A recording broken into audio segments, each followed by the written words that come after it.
नमस्कार, बहुत स्वागत है आप सभी का। आप देख रहे हैं मुकाबला। मैं हूं सौरभ शर्मा आपके साथ, और हमारे साथ स्टूडियो में हमारे मेहमान पहुंच चुके हैं। आरती टीकू सिंह जी हमारे साथ हैं, राशिद किदवई जी हमारे साथ हैं, समीर चौगांवकर जी और अवधेश कुमार जी, देश के 4 नामचीन पत्रकार हमारे साथ हैं। बात करेंगे बिहार के चुनाव की। बिहार के इलेक्शन के लिए कल फाइनल वोटिंग हो जाएगी।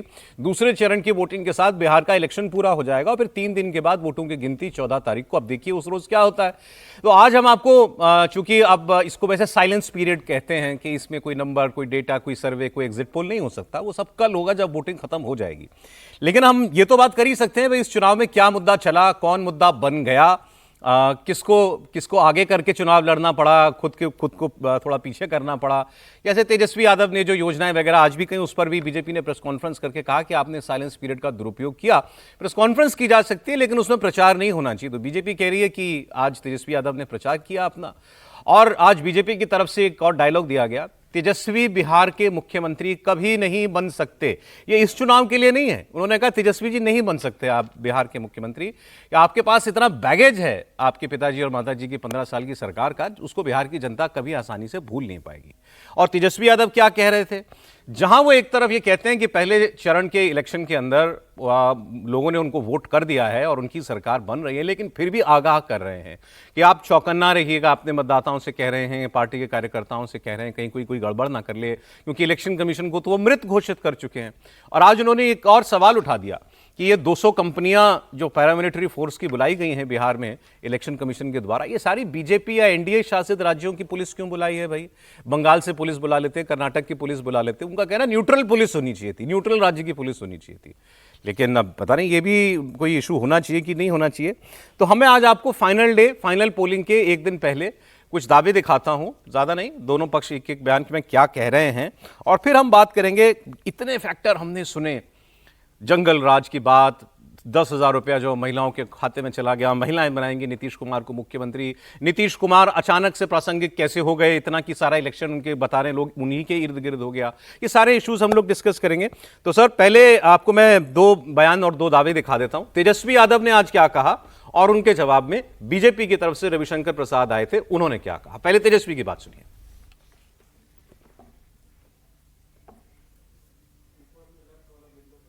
भारतीय जनता पार्टी एक निर्णायक, प्रभावी और ऐतिहासिक विजय की ओर एनडीए के साथ बढ़ रही है। विपक्ष इतना हताश हो जाएगा हमको उम्मीद नहीं थी।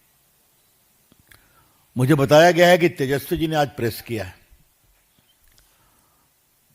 आपको मालूम है एक साइलेंस पीरियड होता है ना, जब चुनाव का प्रचार खत्म हो जाता है, उस प्रदेश में लागू रहता है।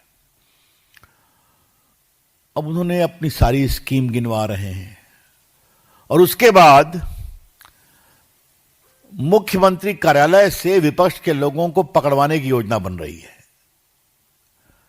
हमने कहा ये तो लगता है आपने हाथ गिरा दिया, सरेंडर कर दिया। इसे कहते हैं हताशा की पराकाष्ठा। चुनाव हारने में आप पहले से ही बहाने ढूंढ रहे हैं। तेजस्वी जी ने आज एक बात कही है कि सारी इंडस्ट्री बीजेपी राज्यों में ही क्यों लगती है, बिहार में क्यों नहीं लगी है, तमिलनाडु में क्यों नहीं लगती है। मैं एक शब्द का प्रयोग कई बार करता हूं कि राहुल गांधी होमवर्क नहीं करते हैं।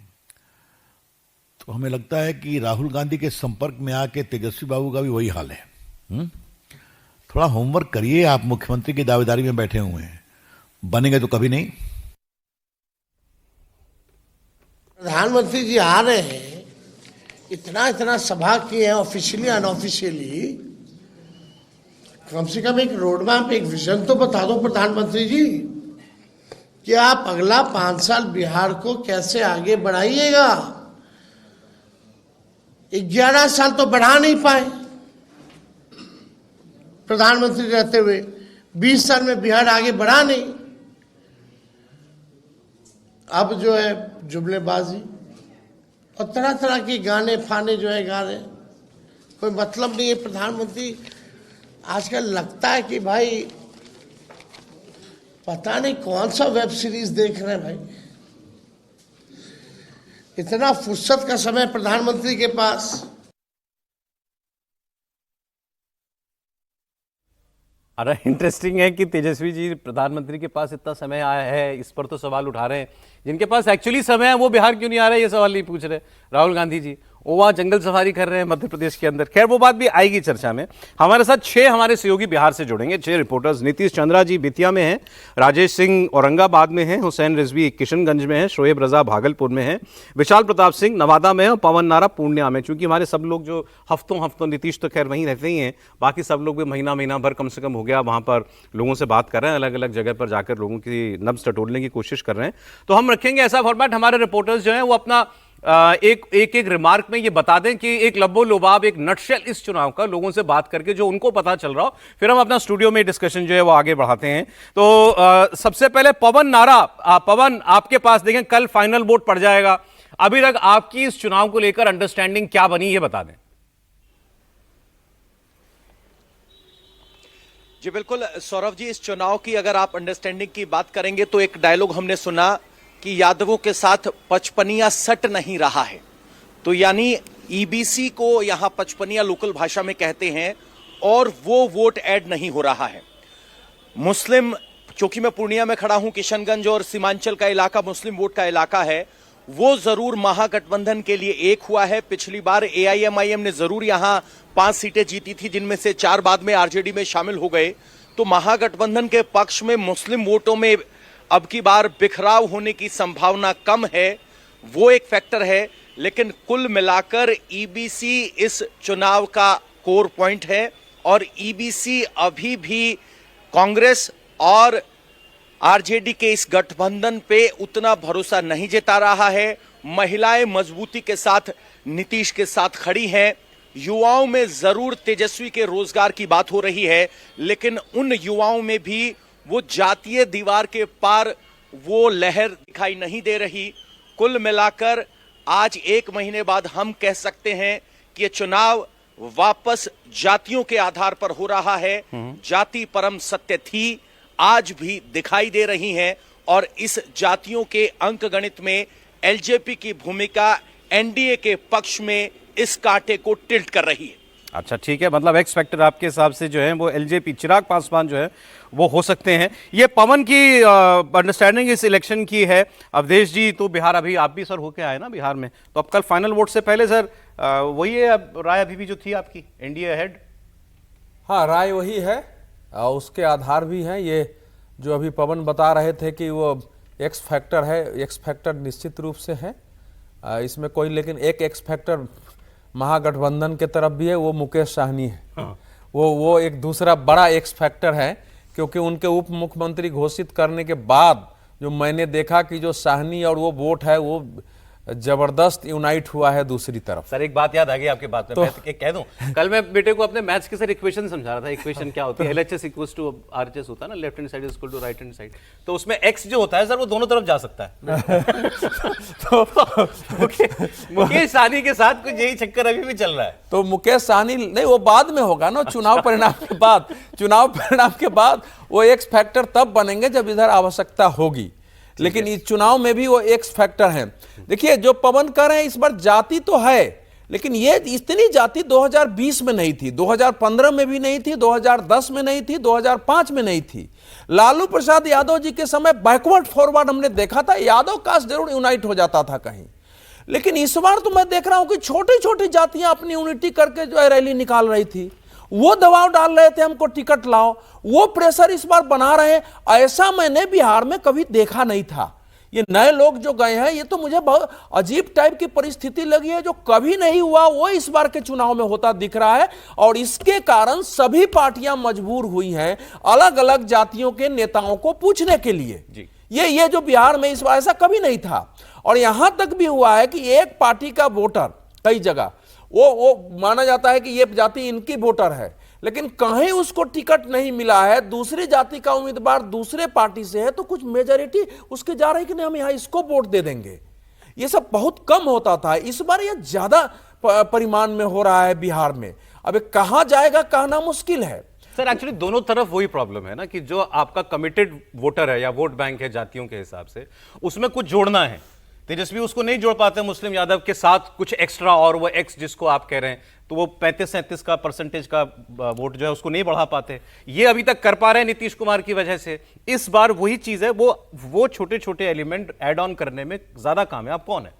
नहीं, देखिए इसमें एक बात और है कि बिहार के भी चुनाव में जो प्रधानमंत्री नरेंद्र मोदी के बाद असर था, जो 10-12% के आसपास वोट हिंदुत्व के आधार पर बीजेपी का खड़ा हो गया, वो ठोस अभी भी है, वो एक ठोस वोट बैंक है, वो एक मेजर चंक था इसके लिए, और नीतीश कुमार का प्लस वो हो जाता था और बाकी हवा में वोट मिल जाती थी। इस बार ये मैं देख रहा हूं कि जो हिंदुत्व का वोटर है उसमें भी कहीं ना कहीं जाति टिकट नहीं मिलने से थोड़े उसमें भी मैं बाएं दाएं देख रहा हूं। लेकिन कुल मिलाकर के जो परिस्थिति बनी है, लास्ट जो वोटिंग हुई है और कल का अभी तक की जो मेरे पास रिपोर्ट है, इतना सब होते हुए भी जो दोनों तरफ का विखंडन है उसमें अभी भी मैं मान के चलता हूं कि आप जो प्रश्न कर रहे हैं उसमें एनडीए अभी अहेड है। ठीक है, ठीक है, ये तो मैं इस समय यहां से कह सकता हूं। ठीक है, नीतीश चंद्रा के पास चलते हैं। नीतीश, कुछ तो हमें हर चुनाव का और खासकर बिहार में जातियों का एक हिस्टोरिक ऐतिहासिक रुझान जो है वो एक राय बनाने में मदद करता है।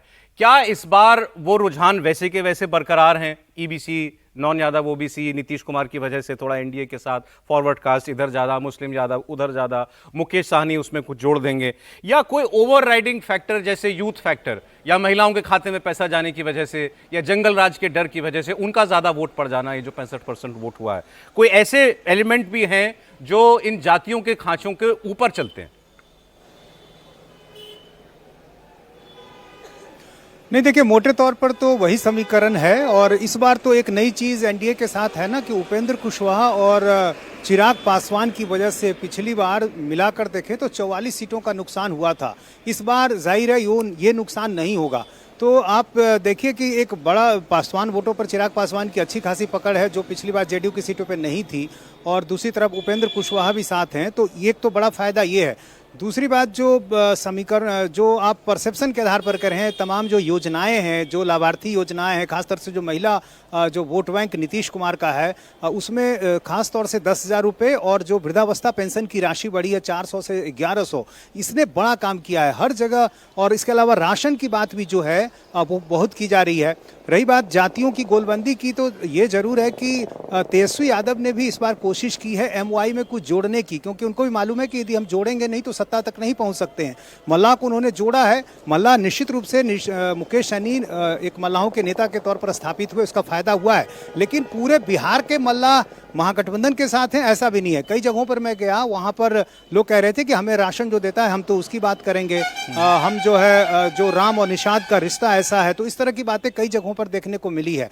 कुशवाहा को ज्यादा से ज्यादा टिकट देकर, जहां टिकट दिया है, जहां कुशवाहा जाति का उम्मीदवार है, वहां पर कुशवाहा वोट लेने में भी आरजेडी कामयाब हुई है। और ये पहले से भी देखा गया है, कुशवाहा अपनी जाति देखता है, दल के प्रति जो प्रतिबद्धता है वो उतनी नहीं होती है।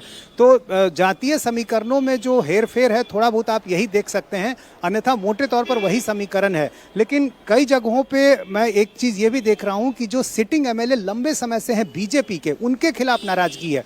जैसे इस वक्त मैं बेतिया में हूं, यहां पर रेणु देवी 4 बार जीत चुकी हैं और नाराजगी है लोगों में, और इसके बाद उनको टिकट दिया गया। अब रोहित सिकारिया यहाँ पर एक मेयर के पति हैं, सबसे ज़्यादा वोट से मेयर जीतने वाली महिला थी, उनके ये पति हैं, और ये काफ़ी नुकसान पहुँचा रहे हैं, शहरी इलाके में बड़े पैमाने पर नुकसान पहुँचा रहे हैं। इसी तरह आसपास की कुछ और सीटें हैं, वहाँ पर एक ही जाति के 2-3 उम्मीदवार हैं, इस वजह से नुकसान हो रहा है। तो कहीं जो सिटिंग एमएलए लंबे समय से हैं उनमें बदलाव नहीं करना बीजेपी की तरफ से, ये कहीं कहीं नुकसान पहुँचाता दिख रहा है। ठीक है सर, देखिए वैसे ऑनेस्टली मुझे तो ज़्यादातर लोग जो मिले पिछले 1-1.5 महीने के अंदर, खास तौर पर जब ये चुनाव थोड़ा चरम पे आया आपने, तो वो ज़्यादातर लोग जो हैं उनकी राय यही है, चाहे वो स्कीम्स की वजह से हो, चाहे नीतीश कुमार के लिए कोई एंटी इनकम्बेंसी ना हो इस वजह से, एनडीए को सब थोड़ा सा आगे ही बताते हैं महागठबंधन से। बोलने वाले ये भी कहते हैं भाई इस बार एक तरफा ही चुनाव है, बिल्कुल कोई कॉन्टेस्ट ही नहीं है, 150 भी पार कर जाए एनडीए तो कोई आश्चर्य नहीं होना चाहिए। अब या तो मुझे ही ऐसे ज़्यादा लोग मिल रहे हैं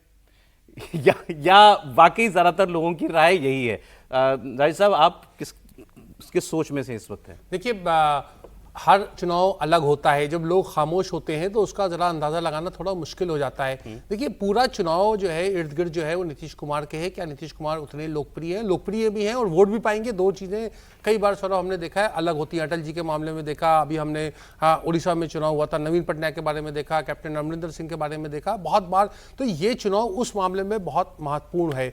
मुझे लगता है कि अगर नीतीश कुमार की लोकप्रिय है लेकिन लोग उनकी उम्र को लेके या कोई बदलाव चाहते हैं तो आपको परिणाम जो है वो काफ़ी चौंका देने वाले मिलेंगे 14 तारीख को। मुझे लगता है कि अपोजिशन के पास काफ़ी मोमेंटम है। हम देखिए, अभी जो अवधेश जी बात कर रहे थे वो बड़ी गंभीरता से सुन रहा था। जो छोटी छोटी जातियों की जो एस्पिरेशन होती है, जो हमने उत्तर प्रदेश में देखा, जिसको पहले भाजपा को लाभ हुआ और 2024 के लोकसभा के चुनाव में भाजपा को नुकसान हुआ, तो क्या वो घड़ी आ गई है कि बिहार में भी भाजपा को नुकसान होगा? नहीं, तो फिलहाल आपको क्या लगा? पहले मैं नीतीश वाली फैक्टर वाली बात आपसे और क्लियर कर लेना चाहता हूं। नीतीश, जैसे आजकल दो टर्म चल रहे हैं, बैगेज या लगेज, बैगेज है या लगेज है? जी, मुझे लगता है कि वो जो है बैगेज साबित होंगे, क्योंकि उम्र उनके साथ नहीं है। लोगों को फिर 5 साल मौका दें तो मुझे बहुत हैरत होगी।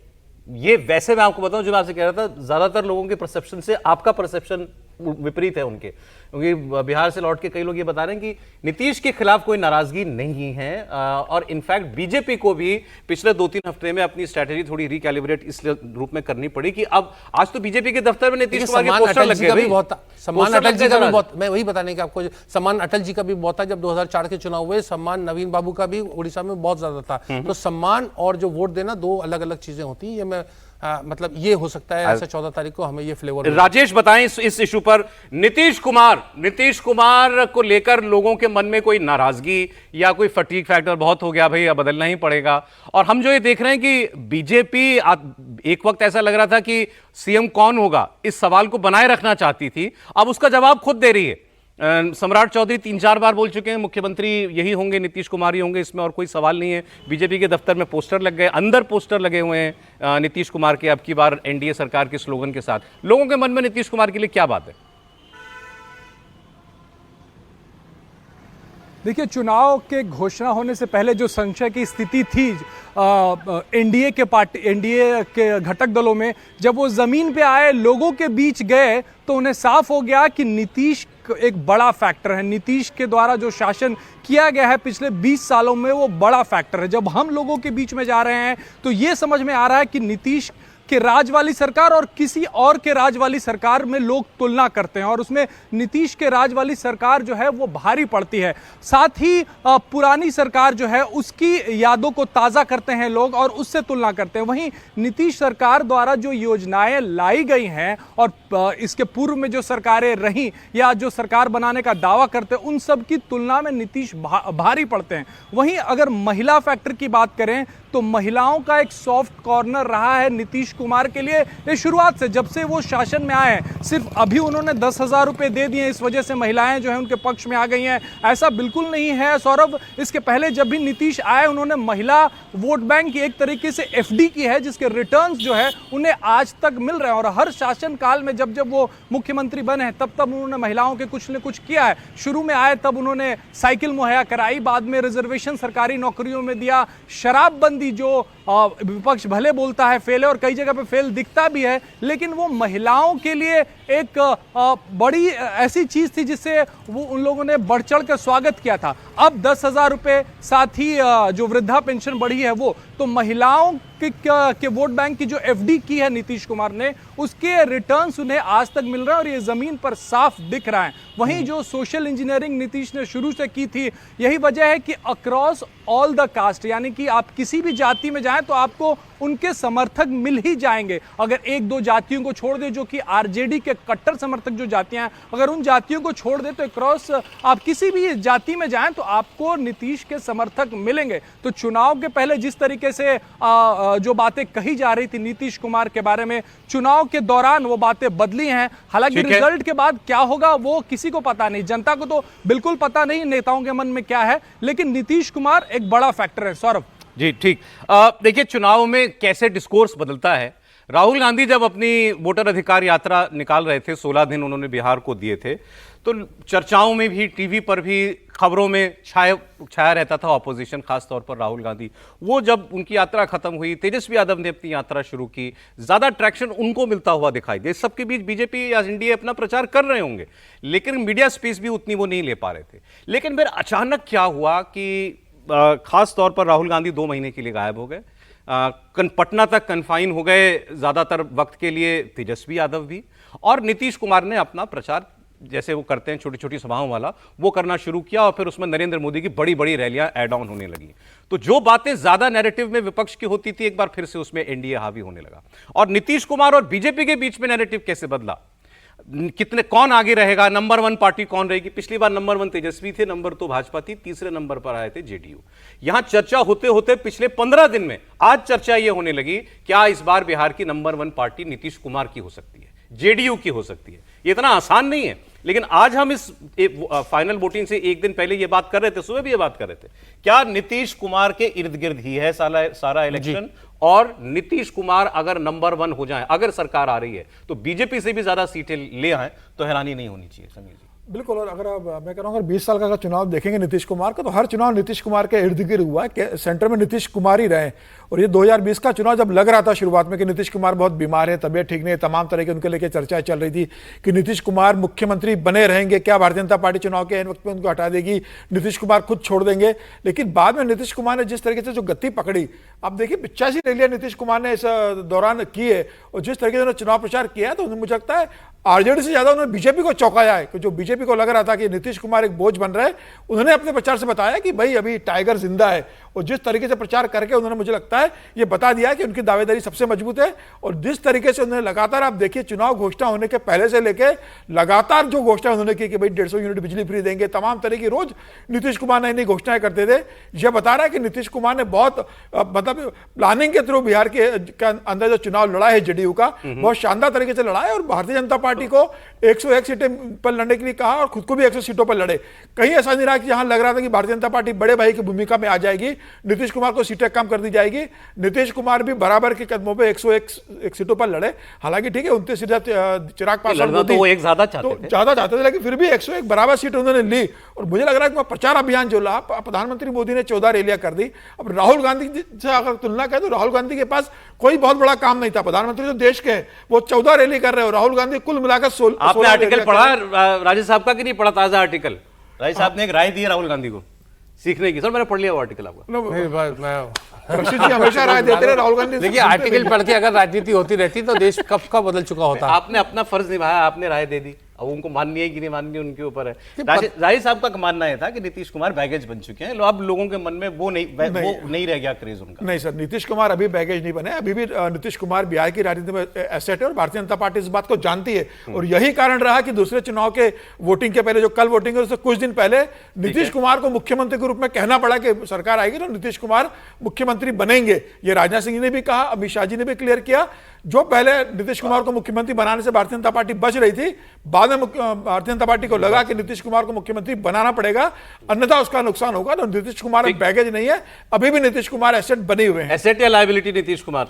आरती जी, बिल्कुल एसेट है सौरभ, इसमें कोई भी शक नहीं होना चाहिए कि बिहार की राजनीति में नीतीश कुमार जैसा जो उनका वर्चस्व है, उस जैसा लीडर अभी बिहार की राजनीति में नहीं है। और सबसे बड़ा फैक्टर, आप मर्दों को कास्ट पे तो डिवाइड कर सकते हो, लेकिन औरतों को जिस तरह उन्होंने जोड़ा है, और अभी का नहीं, ये सही कहा आपके रिपोर्टर ने कि 10,000 रुपये हर महिला के अकाउंट में गया है। इनफैक्ट आप ये वेरीफाई दिल्ली में बैठे कर सकते हैं, क्योंकि दिल्ली में एक बहुत बड़ा बिहार का वर्किंग क्लास है, और यहाँ से महिलाएं गई है बिहार, और सिर्फ इसलिए कि 10,000 रुपये अकाउंट में डलवाना था, वापस आई, लेकिन वोट करने के लिए भी वो जाएंगी। और मुझे लगता है कि जब आपने कहा एक्स फैक्टर, सबसे बड़ा एक्स फैक्टर होगा जो महिलाओं का फैक्टर है। नीतीश के समर्थन में जिस तरह से महिलाएं हैं बिहार में, मुझे नहीं लगता कोई और उदाहरण होगा। जबकि आपको बिहार की राजनीति में लालू की वाइफ भी आई, बेटी भी आई, मीसा भी बैठी थी आज तेजस्वी के साथ मंच पे, लेकिन जो एक फेमिनिस्ट पॉलिटिशियन का जो एक इमेज बनाया है नीतीश ने, वहां पे कोई और महिला नहीं बना पाई है। ये अपने आप में एक बहुत बड़ी बात है। दूसरी बात ये कि बिहार की जो जनता, बिहार का जो वोटर है, वो मैं मानती हूं कि पॉलिटिकली अवेयर है और कहीं ज्यादा अवेयर है कंपेयर टू बाकी स्टेट्स। अगर आप देखें हिस्टोरिकली, ट्रेडिशनली, उनकी जो राजनीति की समझ है वो बहुत पेचीदा है, कॉम्प्लिकेटेड है, नुआंस है उसमें। इसलिए मुझे लगता है इलेक्शन बेशक एज है एनडीए के पास, लेकिन इतना भी इजी कॉन्टेस्ट नहीं है। मुझे लगता है कि हर फाइट, बट एनडीए को एज है आपके साथ। एज है। और ये महिलाओं का वो वोट जो आप कह रही हैं नीतीश के लिए, वो डिसाइडर भी हो सकता है। वो डिसाइडर भी हो सकता है। मुझे लगता है आप देखिए कि सबसे बड़ा, बेशक मुद्दे बहुत सारे खड़े हुए, लेकिन एक झटके में जिस तरह से ये 10,000 रुपए अकाउंट में गए हैं, और मैंने बात की है बिहारी महिलाओं के साथ, और उसकी वजह से मुझे लगा कि ये एक बहुत डिसाइडिंग फैक्टर है। पिछले 2-3 महीनों में यही चर्चा चल रही है बिहारी औरतों के बीच में। शारिद साहब, देखिए 10,000 रुपए का एक ये वोट का लुभाने का एक तरीके की वोट की ऑक्शनिंग है, उसकी बोली लगाई जा रही है। वो बोली की कीमत 10,000 एक थी। ये तो महिलाओं को और वोटर को सोचना होगा कि क्या 10,000 रुपए में उसका वोट लिया जा सकता है या खरीदा जा सकता है। 20 साल से सरकार है, ऐसा क्यों वहां पर निजाम ऐसा नहीं हुआ कि लोगों को 20,000 से ज्यादा अपने महीने में वो खुद कमा सके, अपने पैरों पर खड़े हो सके। ये तो बहुत बड़ा, अगर आप सौरभ गंभीरता से देखें तो बड़ा और आप तो बहस कर सकते हैं, जिसको जिसके खाते में गया उसको नहीं सौरभ, आप ये देखिए तमाम स्कीमें जो थी, जो लाभार्थी वो थे, वो अशोक गहलोत ने चलाई। क्या अखिलेश यादव को, क्या उसको राजस्थान के मुख्यमंत्री जो थे अशोक गहलोत, उसका फायदा हुआ? जो वहां के ऊपर आंध्र में चुनाव हुआ था, वहां सैकड़ों लाभार्थी योजनाएं थी। हो गया फायदा, दिल्ली में हो गया फायदा। लेकिन वही मैं कह रहा हूं, मैं आपकी बात कर रहा हूं, ये तो पॉलिटिकल मैच्योरिटी की बात है। अगर सर्वे कह रहा है कि लोग बदलाव चाहते हैं, युवा बदलाव चाहते हैं, तो महिलाएं भी वो युवा हैं, वो उसका 50% भागीदार है, लेकिन वो भी अपनी राय रखेंगी। ऐसा मैं नीतीश कुमार पर ये 2 बात पर बोलना चाह रहा हूं। देखिए नीतीश मुझे लगा पहले आप राशिद साहब की बात मैं वो तो उत्तर दे दूंगा, वो जरा वो ऐसे दूंगा कि वो दर्शक के ध्यान में रहे कि वो लास्ट उत्तर है कि वो ऐसा है। नीतीश कुमार जब भारतीय जनता पार्टी के साथ रहे तो एसेट रहे, जब रहते हैं तो एसेट हो जाते हैं। जब वो आरजेडी के साथ जाते हैं तो लिएबिलिटी बैगेज स्वयं को बना देते हैं, अपनी पार्टी के अपने समर्थकों के लिए भी बना देते हैं। सर मैं एग्री नहीं करता। प्लीज मैंने ये बात, क्योंकि मैंने ये बात अभी डेटा में चेक की। सर एक सेकंड, आपको तो जबानी रटी होंगी, मुझे पढ़ना पड़ा उसके लिए। एक ही इलेक्शन लड़े ना तेजस्वी और आरजेडी के साथ मिलकर नीतीश कुमार 2015। स्ट्राइक रेट देख लीजिए दोनों पार्टी। मैं पहले पूरी बात तो सुनिए ना, 80 सीट आई आरजेडी। सुनिए 2015 के पहले बिहार के लोगों ने लालू प्रसाद यादव जी के पूरी परिवार को हरा दिया था। 2010 की हालत देख लीजिए, 2014 में हरा दिया, 2009 की लोकसभा हरा दिया।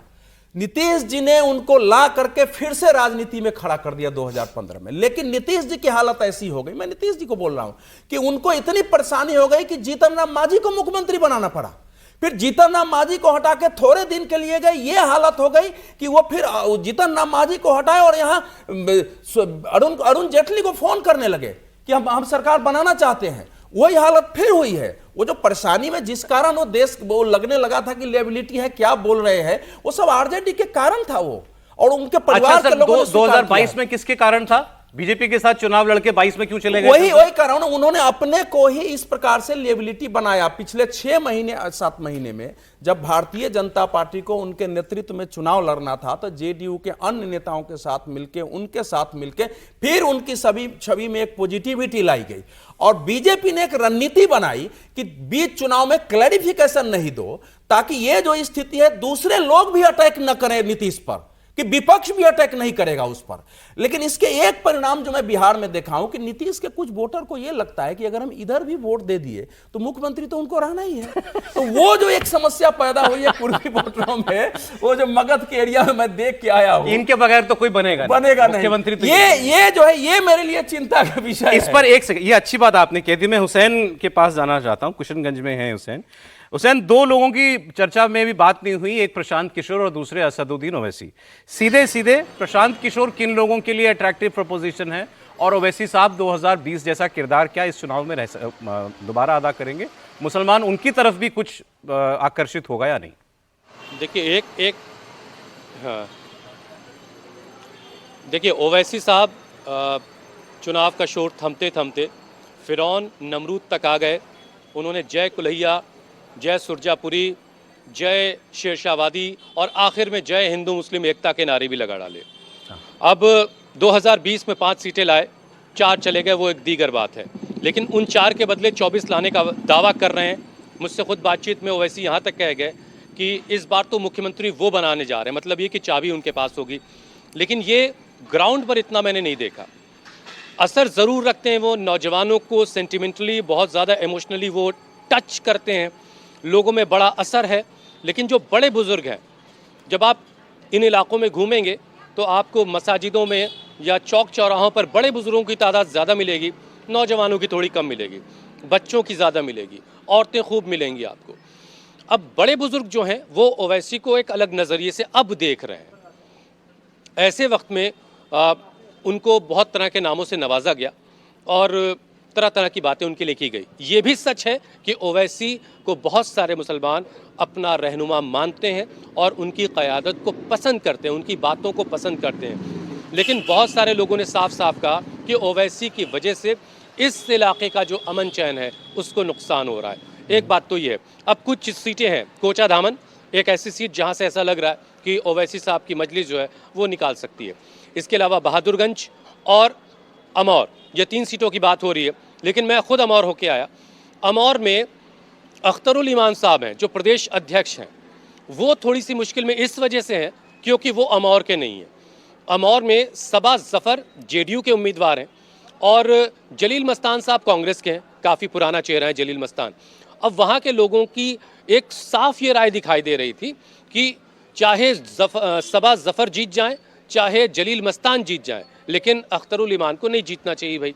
लेकिन बावजूद इसके ये कहा जा रहा है कि तकरीबन ठीक ठाक फाइट में वो हैं और आज की जो रात है वो तय कर देगी कि कौन आगे निकल गया और कौन पिछड़ गया, क्योंकि आज ही की रात में सारे फैसले होने हैं। लेकिन ये बिल्कुल साफ है सौरभ कि कम से कम सीमांचल के इलाके में मुसलमानों का वोट सबको चाहिए और एक मुसलमानों का वोट का बिखराव चाहिए जिसके जरिए ये तय होगा कि यहाँ से कौन निकलेगा। और ये बड़ा क्रूशियल है हुसैन, खास तौर से आपने जैसे बताया कि ये भी कोशिशें हो रही हैं कि नौजवानों में जो उनको लेकर के एक दिलचस्पी अट्रैक्शन है कि उसका भी जवाब दिया जाए कि इससे नुकसान हमको होता है। ओवैसी को जितना वोट पड़ता है, भाई पिछली बार ठीक है 5 लोग जीते, उनके तो 4 आरजेडी में चले गए, कोई कहेगा क्या फर्क पड़ गया, इनको वोट दे के जिताया, वो भी गए तो उन्हीं के खाते में।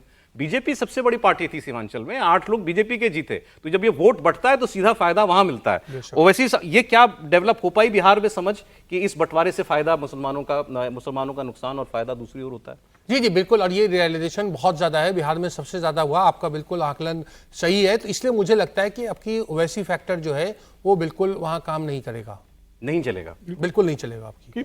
वहां पर मुसलमानों को लग रहा है कि पिछली बार से 12,000 वोटों से तेजस्वी सरकार बनाने से चूक गए, 15 सीटों का फर्क था, 110 और 125 सीटों का। तो मुसलमानों को लग रहा है कि अगर हम एक तरफा अगर आरजेडी को वोट करते तो शायद तेजस्वी मुख्यमंत्री पिछली बार ही बन जाते। जो 5 सीटों का ओवैसी जीत गए तो कई सीटों पर हरवा दिया था।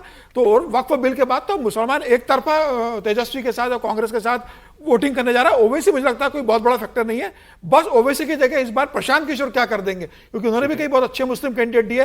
तो क्या जो ओवैसी ने नुकसान पहुंचाया था, क्या इस बार प्रशांत किशोर कमी पूरी मतलब करेंगे और आरजेडी को नुकसान पहुंचाएंगे, देखने वाली बात होगी। ओवैसी बहुत बड़ा फैक्टर इस चुनाव में नहीं रहने वाले। अरे और प्रशांत किशोर से आगाह करने के लिए किसकी ड्यूटी लगाई तेजस्वी यादव ने? अखिलेश यादव की।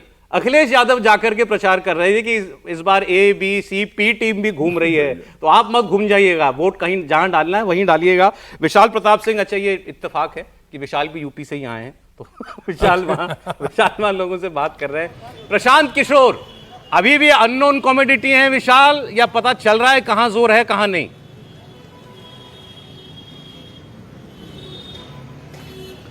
सौरभ, बहुत आपने इंपॉर्टेंट सवाल किया और ये भी पूछा कि प्रशांत किशोर आखिर वाकई में नुकसान किसके लिए कर रहे हैं, क्योंकि अखिलेश यादव को हमने देखा समाजवादी पार्टी के सुप्रीमो हैं, तेजस्वी यादव के रिश्तेदार हैं, और 2024 में समाजवादी पार्टी ने जो अच्छा परफॉर्म किया था उत्तर प्रदेश के चुनाव में, जिसके बाद वो देश की 3रे नंबर की सबसे बड़ी पार्टी बन गई थी। सौरभ, वही फैक्टर कुल मिलाकर के ग्राउंड पर मुझे यही नजर आ रहा है जो मैं उत्तर प्रदेश में देख रहा था कि PDA इसकी बात करते हैं अखिलेश यादव, जिससे पिछड़ा, दलित और अल्पसंख्यक होता है। तो अगर ए को हटा दिया जाए तो P और D यानी कि पिछड़ा और दलित कितना ज्यादा से ज्यादा अखिलेश यादव ने उत्तर प्रदेश में लिया, 2024 के चुनाव में, और कितना वो तेजस्वी यादव को यहां पर दिलाने में कामयाब डायरेक्ट तो नहीं हो सकते हैं, लेकिन वो तेजस्वी यादव को इस बात की सलाह जरूर दे रहे थे कि MY फैक्टर तो आपके साथ पूरी तरीके से कंसोलिडेट है, आपको चाहिए P और D यानी कि पिछड़ा और दलित। जितना आप ज्यादा गेन कर लेंगे अपने इंटैक्ट वोटों के साथ, अपने कंसोलिडेट वोटों के साथ, वो आपको जीत की तरफ बढ़ाता हुआ नजर आएगा। वही स्थिति भारतीय जनता पार्टी की भी बनती है कि आपके जो अपने वोट है, यानी कि महिला वोटर्स की बात कर लिया जाए, नौजवानों की बात कर लिया जाए, या केंद्र और राज्य की जो स्कीमों के जरिए लोगों को लाभ पहुंचता है, उन लाभार्थियों की बात कर लिया जाए। लंबी फहरिस्त है जिसमें लोग इस बात को कैमरे पे कहते हैं, वो चाहे मुस्लिम महिलाएं ही क्यों ना हो, कि नीतीश जी और मोदी जी ने हमको काम दिया है, हमको रोजगार दिया है और हमको योजनाओं का लाभ दिया है, तो हम उनके साथ हैं। ये सब कुछ कैमरे की बात बता रहा हूं, मुस्लिम महिलाओं के भी। तो बीजेपी के लिए भी सबसे बड़ी बात यह है कि वो कितना अपने वोटों के साथ साथ दूसरे वोटों को हासिल करता है। और जैसा कि आपने जिक्र किया प्रशांत किशोर नुकसान किसको पहुंचाएंगे, आरजेडी को या बीजेपी को, ये अपने आप में बहुत ज्यादा एक्स फैक्टर रहने वाला है, क्योंकि दोनों ही पार्टियां अपने से ज्यादा लेने की कोशिश कर रही हैं, लेकिन पीके किसको नुकसान पहुंचाते हैं ये देखना दिलचस्प होगा। और अखिलेश यादव ने एक माहौल बनाया है निश्चित तौर पर बिहार में आकर के कि ए और बी टीम तो ही है, पी टीम भी यहां पर काम कर रही है, आपको इनसे सावधान रहने की जरूरत है। तो सारे प्रशांत factors के बीच में मुझे लगता है दो एक बातें जो हैं, क्योंकि बड़े कुशल स्ट्रैटेजिस्ट हैं वो, ये जहां खड़े हैं ना नवादा में जी, यहाँ प्रशांत किशोर के शहर में वोट उसके कैंडिडेट को मिल रहा है।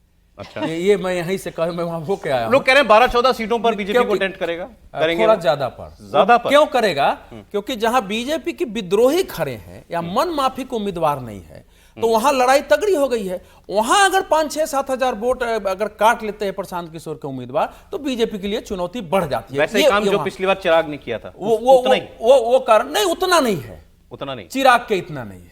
चिराग ने तो कंप्लीट 33 सीट हरा दिया था जेडीयू को। वोट तो सर 5.5-6% तो 5.5 नहीं आएगा ना प्रशांत, नहीं आने वाला ना। प्रशांत किशोर का as a party Jan Suraaj voter नहीं मिलते हैं बिहार में। दो बातें मैं कह रहा था आपसे, वो जन पता नहीं उनकी अब ये भी स्ट्रेटेजी थी तो कैसी थी। एक तो उनका खुद चुनाव ना लड़ने का फैसला करना, उससे बहुत सवाल खड़े हो गए। फिर दूसरा, उन्होंने जिस किस्म के स्टेटमेंट्स दिए कि मेरा विधायक जीतेगा तो मुझे मालूम है चला जाएगा कहीं, लेकिन मैं कहीं नहीं जाऊंगा। मतलब आप क्यों अभी से जो है, क्यों अपने आने वाले, मान लीजिए कोई जीत करके आता है उस पर सवाल खड़े कर रहे हैं? तो लोगों को लगा तो यार सीरियस प्लेयर नहीं लग रहे। आपको ऐसा लगता है आरती? सौरभ, प्रशांत किशोर का जो अभी तक ट्रैक रिकॉर्ड रहा है, वो लगता है कि वो बहुत ज़्यादा पॉलिटिकल मास्टरी नहीं अभी तक उनको मिली है। लेकिन ये कहना कि उनकी पार्टी उतना इफेक्टिव नहीं होगी, मुझे लगता है कि गलत होगा। क्योंकि इस बार जो प्रशांत किशोर ने ग्राउंड पे काम किया, काफ़ी सारे इंटरव्यूज़ मैंने उनके देखे और दिन रात कैंपेनिंग की, डोर टू डोर कैंपेनिंग की, वो दिखाता है कि वो डिटरमिन्ड है कि वो पॉलिटिक्स में रहना चाहते हैं और पॉलिटिक्स में अपना फ्यूचर देखते हैं। चूंकि वो उनका प्रोफेशन कुछ और रहा है, वो सिफोलॉजी भी की उन्होंने, डेटा भी किया उन्होंने और काफ़ी कुछ जानते हैं नेशनल पॉलिटिक्स और रीजनल पॉलिटिक्स के बारे में।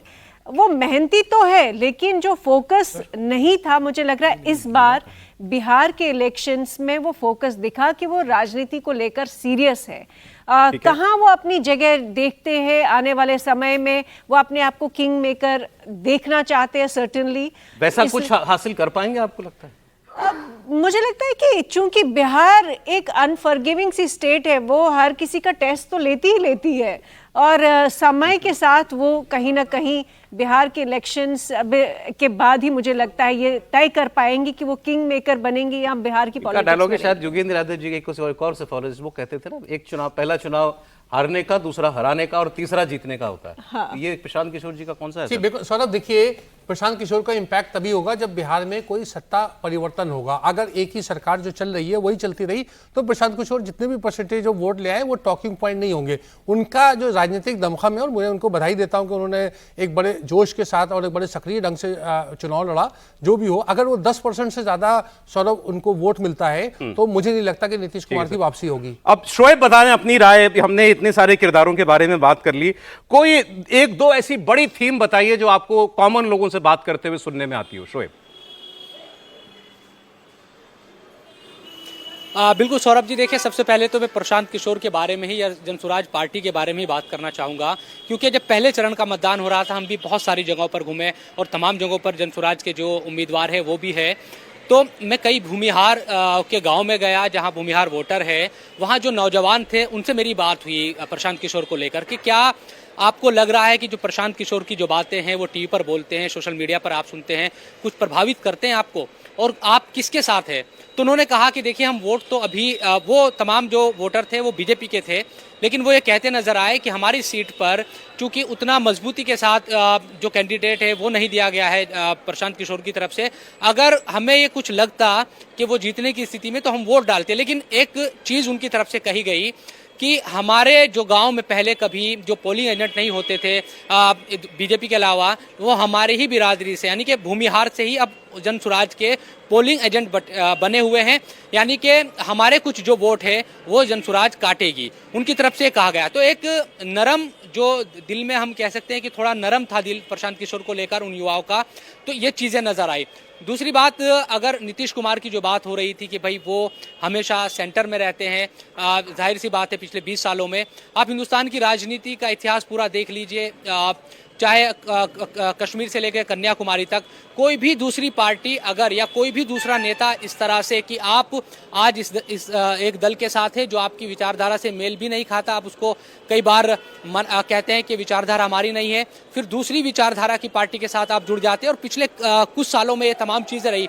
जब भी आपकी जो विश्वसनीयता है वो बिहार के लोगों में है, अभी भी उस तरह से बात होती है, तो यकीनन ये नीतीश कुमार ही है एक पॉलिटिकल कैरेक्टर हिंदुस्तान की राजनीति में जो ऐसा हो सकता है, क्योंकि पहले भी नजर नहीं आता और आगे इस तरह की चीजें होगी वो भी बहुत जल्दी से दिखाई नहीं देती। मतलब आप कह रहे हैं कि अभी भी लोगों के दिलों में एक जगह है नीतीश कुमार की।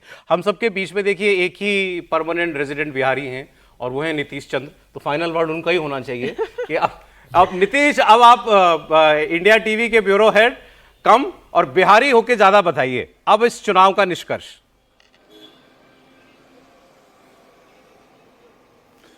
देखिए, चुनाव का निष्कर्ष जो है वो साफ तौर पर दिख रहा है। जो मुझे दिख रहा है कि एनडीए जो है एज है उसको अच्छी स्थिति में दिख रही है, और उसकी वजह हम सब जान रहे हैं कि तमाम जो योजनाएं हैं, सही कह रहे थे आप लोग, नीतीश कुमार को लेकर जो शुरू में बातें कही जाती थी ऐसा बिल्कुल नहीं है। नीतीश कुमार का जो मुद्दा है वो लोगों के बीच है। और रही बात नुकसान की, तो उपेंद्र कुशवाहा और चिराग पासवान की वजह से जो नुकसान हुआ वो इस बार नहीं दिख रहा है, लेकिन प्रशांत किशोर सामने में है। लेकिन क्या प्रशांत किशोर इस हद तक नुकसान पहुंचाएंगे कि वो चिराग और कुशवाहा से भी ज़्यादा हो? ऐसा नहीं दिखता है। और एक बात और मैं ये कहना चाह रहा था कि इस चुनाव के केंद्र में जो एक शख्स मुझे और दिख रहा है वो है लालू यादव। लालू यादव के पक्ष में और लालू यादव के विरोध में, इसी दो खेमे में बिहार की सारी जातियां जो हैं सिमटी हुई हैं। एक जातियों का समूह चाहता है कि हमको लालू यादव को नहीं आने देना है, और एक समूह जो है वो चाहता है कि हमें लाना है।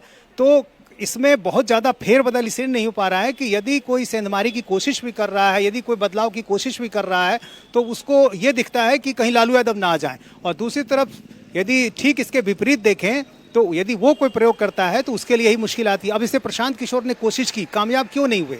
इसलिए नहीं हुए कि उन्होंने लोगों को जरूर समझाया, अपनी बातें जो रखी उसको उसके लोग कन्विंस भी हुए, मुद्दे उन्होंने जिस अंदाज में रखे वो लोगों को पसंद भी आया।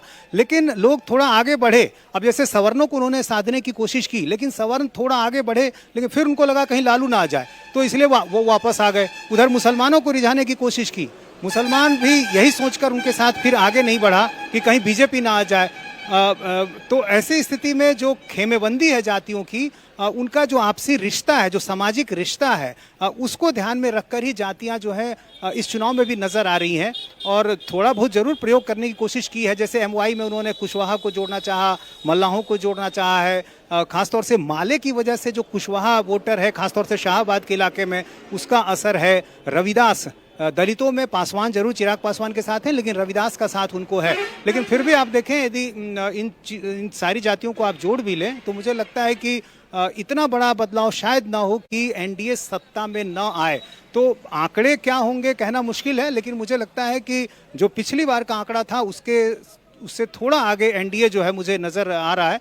और इसकी वजह यही है कि जो सामाजिक रिश्ता है बिहार का, सामाजिक जातियों के बीच का, वो जो है इसमें काफ़ी काम कर रहा है। और आपने देखा होगा प्रधानमंत्री नरेंद्र मोदी ने जो गाने का जिक्र बार बार किया, वो जंगल राज की बात को उन्होंने याद दिलाई और इसमें गाने का बड़ा रोल है, क्योंकि सोशल मीडिया का दौर है। पिछले 5 सालों में जिस तरह से मोबाइल लोगों के हाथ में और तेज़ी से पहुंचा है, उसमें यादवों की जो कार्यकर्ताओं का जो उत्साह है, वो उत्साह कई बार डराता भी है, कई बार वो उदंडता जैसा दिखता है। और यही सबसे ज्यादा परेशानी तेजस्वी यादव की है। तेजस्वी यादव खुद एक सॉफ्ट छवि के नेता है, कोई दबंग नहीं है, बाहुबली नहीं है, लेकिन उनके कार्यकर्ता कई बार परेशान करते हैं। पर अब आप लोगों को फाइनली ये बताना है अपनी असेसमेंट में सबसे बड़ी पार्टी कौन और वर्स्ट परफॉर्मर इसमें कौन, दोनों तरफ से कौन आपको लगता है? समीर जी। देखिए, मेरे हिसाब से सबसे बड़ी पार्टी भारतीय जनता पार्टी बनेगी इस बार, इसमें कोई दो राय नहीं है। और अगर एनडीए की बात करें तो सबसे बुरा प्रदर्शन मुझे लगता है कि चिराग पासवान का होने जा रहा है। दूसरी तरफ और अगर दूसरी तरफ अगर बात करूं तो कांग्रेस सबसे बुरा प्रदर्शन करेगी। पिछली बार 19 सीटें जीती थी कांग्रेस, अगर 2 आंकड़ों पे बताने में सबसे कम टाइम लिया आपने। नहीं, कांग्रेस का तो प्रदर्शन दिख रहा है ना, मतलब उसमें तो बहुत चर्चा और दिमाग लगाने की जरूरत नहीं है। कांग्रेस 2 डिजिट में ही पहुंच जाए तो मुझे लगता है कांग्रेस की बहुत बड़ी उपलब्धि होगी। सीमांचल में कांग्रेस को मिलती है सीट, सबसे ज्यादा सीट पर कांग्रेस लड़ रही है। तेजस्वी, मुझे लगता है तेजस्वी यादव जो पिछली बार प्रदर्शन किया 75 सीटों का, 143 सीटों पर लड़ रहे थे। Number 1 party sir, number 1 BJP, JDU, RJD. नहीं, बीजेपी जेड ये तो एनडीए में तय हो गया कि कोई बड़ा भाई छोटा भाई नहीं है, पहले ही सिद्धांत तय करके चुनाव लड़े हैं। लेकिन मेरे हिसाब से जेडीयू नंबर 1 पार्टी होगी इस बार। अच्छा, ओवरऑल बिहार के नंबर 1 पार्टी कौन? पिछली बार तेजस्वी थे, जेडीयू ही रही। इस बार लग रहा है कि जेडीयू नंबर 1 होगी। बीजेपी का जो कैंडिडेट्स के सिलेक्शन हुए हैं ना, उसके कारण उनके अपने कार्यकर्ता जगह जगह उस रूप में काम कई जगह नहीं कर रहे थे, वो है कि एक कारण। बाकी बीजेपी के विरुद्ध में कोई वातावरण हो ऐसा नहीं। वर्स्ट परफॉर्मर कौन हो सकता है स्ट्राइक रेट में? तो मुझे लगता है वर्स्ट परफॉर्मर कांग्रेस पार्टी ही होगी। एनडीए में मुझे लगता है कि एलजेपी होगी। सर, अब बेस्ट परफॉर्मर आरजेडी होगी और वर्स्ट परफॉर्मर ओवैसी की पार्टी होगी। वर्स्ट परफॉर्मर ओवैसी की पार्टी? ओवैसी की तो होनी है भाई, उसका तो कोई नहीं। अब कितने 24 या 25 26 सीट लड़ रहे हैं मुसलमान राजनीतिक मतदान कर रहे हैं। कितने 32 सीटें 32 सीट लड़ रहे हैं। उनको 5 के पैमाने पे तोलना चाहिए। 5 से कितनी ज्यादा, 5 से कितनी खाता नहीं खुलेगा। खाता नहीं खुलेगा वैसे। जी। और आरजेडी की सबसे अच्छी परफॉर्मेंस होगी, वो 100 पार करेगी। तो सर सरकार बन गई फिर तो।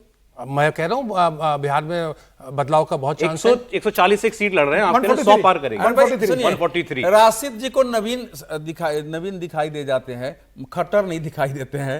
राशिद जी को अटल जी दिखाई देते हैं, मनमोहन सिंह और नरेंद्र मोदी नहीं दिखाई दे रहे हैं। समस्या यहाँ आती है। और महिलाओं पर जो बोल रहे थे, भाई महिलाओं को तो ग्रेजुअली जब से वो आए हैं तब से देते देते ये तो लास्ट था कि जो घर में रहने वाली महिलाएं हैं वो उतने पैसे में भी जीविका खड़ी करें और आगे बढ़ेंगी। मैं तो फिर पिछले चुनाव का उदाहरण दे रहा हूं। सब होने के बाद भी 75 सीट आई ना, सरकार बना ली एनडीए ने, आरजेडी को 75 सीट। इस बार वो फैक्टर एलजेपी नहीं है। इस बार वो एलजेपी फैक्टर नहीं है, जो कि ये जो मगध का क्षेत्र था इसमें आरजेडी बेटर परफॉर्म कर गई थी, क्योंकि यही वो क्षेत्र है मगध और इस तरफ जो उनका 15 सीट पर इधर लड़ रहे हैं इस बार। वो पिछली बार इसी क्षेत्र में ज्यादा क्षति पहुंचा दिया था उन्होंने जेडीयू को। तो इसीलिए ये वो नहीं है। वो ठीक, आरती जी आपके हिसाब से बेस्ट परफॉर्मर बीजेपी होगी और इस तरफ एलजेपी वर्स्ट परफॉर्मर होगी। उस तरफ बेस्ट परफॉर्मर बेशक आरजेडी होगी और वर्स्ट परफॉर्मर कांग्रेस पार्टी होगी। चले, तो हमने हर किस्म की राय रख दी आपके सामने, लेकिन फिर भी ज्यादातर लोगों का पैनल में मानना ही है कि एनडीए अहेड। एनडीए, आरती जी ने भी ये कहा, सर तो कही रहे हैं, समीर जी भी इस बात को मानते हैं। अपवाद हैं राशिद साहब ने कहा 100 के पार जा सकती है आरजेडी और सरकार महागठबंधन बनाएगा। कल एग्जिट पोल आ जाएगा, 14 को नतीजे आ जाएंगे, फिर मिलेंगे मेहमानों से, फिर बात करेंगे। बहुत शुक्रिया राशिद साहब आपका, आरती जी आपका, अवधेश जी आपका, समीर जी आपका, बहुत धन्यवाद आपका।